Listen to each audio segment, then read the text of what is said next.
Here's a hot take. The two-party system has failed us, and only a rebuilt, anti-capitalist left can fight fascism. People of the working class, the tired, the broke, the overworked, the underpaid, the ones who built this country with your hands and got nothing in return but debt and exhaustion, please listen closely, because I'm about to say the thing the system never wants you to hear. Both political parties helped build the mess we're living in. Both parties fed the machine that feeds on all of us. Both parties protected capitalism as it collapsed under its own greed. The right, they did it openly. The left, they did it quietly. But they did it together. They sold our labor to corporations. They sold our time to the clock. They sold our energy to the grind. They sold our financial power to Wall Street. They sold our future to the highest bidder. And then they told us to be grateful. They told us capitalism was freedom while we worked ourselves into the grave. They told us the market would save us while the market priced us out of housing, healthcare, and dignity. They told us to vote harder while both parties took turns protecting the same donors, the same lobbyists, and the same corporate interests. And when capitalism finally started to crack under its own weight, what did they do? They blamed you, they blamed me, they blamed us, they blamed the poor, they blamed immigrants, they blamed the youth, they blamed the workers, they blamed women, they blamed anyone who didn't look like them.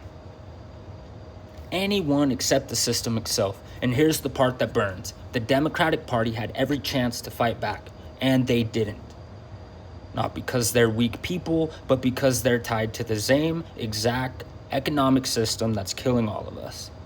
They're not built to challenge capitalism. They're built to manage it, to soften its edges, to give it a real nice shine, to make it look humane while it drains us dry. That's why progressives win elections, but never win power. That's why the majority of Americans want health care, housing, debt relief, worker protections, and still don't get them. Not because the ideas are radical at all, but not because the people don't want it, but because capitalism stands in the way, and both parties protect it. And here's the truth the system fears most.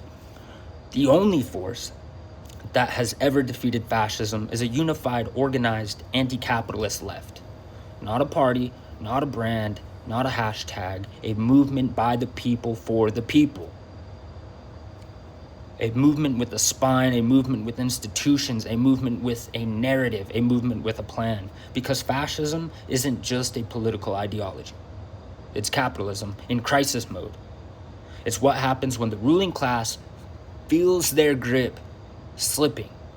It's the last stage of a system that can't justify itself anymore. And the only thing that can stop it is a left that refuses to bow down to the system that created it. A left that says, we will not be divided.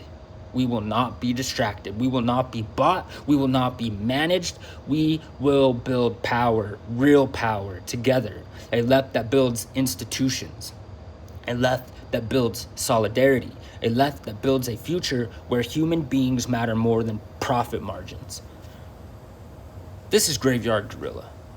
Raw, unapologetic, unbought, speaking from the parts of America they pretend don't exist.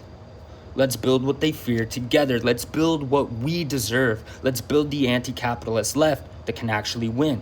And here's how you do it. This is how you build a stronger anti-capitalist left, institution, and infrastructure. Here's the strategic blueprint. The how behind the fire. Number one, you gotta start with a shared anti-capitalist moral narrative. A movement needs a spine. And here's the spine. Everyone deserves material security, democratic power, and freedom from domination by bosses, billionaires, landlords, or the state. This ties together labor, housing, climate, racial justice, reproductive rights, democracy, anti-war politics. One story, many fronts. Two, you build the central hub. You can call it the People's Policy and Power Institute, a real institution with real divisions. Policy division writes anti-capitalist model laws, coordinates with unions, academics, and socialist organizations, produces implementation guides. You'll need a messaging division that takes care of daily talking points, narrative frameworks, media training, influencer toolkits. You also need organizing division. Coordinates campaigns across unions, DSA, tenant unions, worker centers, provide scripts, training, and data. You'll need a legal division as well. Democracy protection, workers' rights, anti-corruption, civil liberties. You'll need a talent pipeline division. This will train organizers, spokespeople, policy staff. It'll place them in campaigns, agencies, nonprofits. You'll need a donor strategy division as well. Aligns donors around long-term anti-capitalist infrastructure, builds 5 to 10 year funding plans. This is the left's counter infrastructure that can go toe-to-toe with something like the Heritage Foundation. Number 3, recenter labor as the backbone. Labor is the only left institution with money, with people, with local presence, class analysis, and real leverage. Labor must be the anchor, not a side character.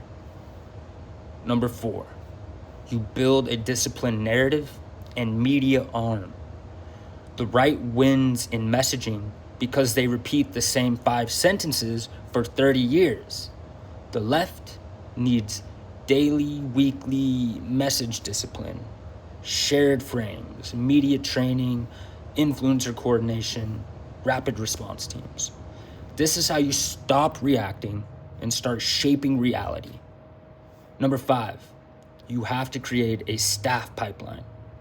You need to train organizers, policy staff, media spokespeople, legal strategists, agency staffers.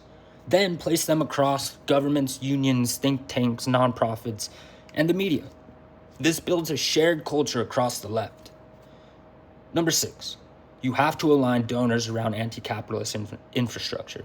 If you don't have the money to get your messaging and any of this out there, then it's going to be damn near impossible fighting a capitalist system. You need to teach those donors that movements win when they build institutions. You have to fund 10-year plans, not a 10-week campaign. You need to fund training, media, and coordination. This is how you build power that lasts. It's the only way to fight capitalism. You fight money with money.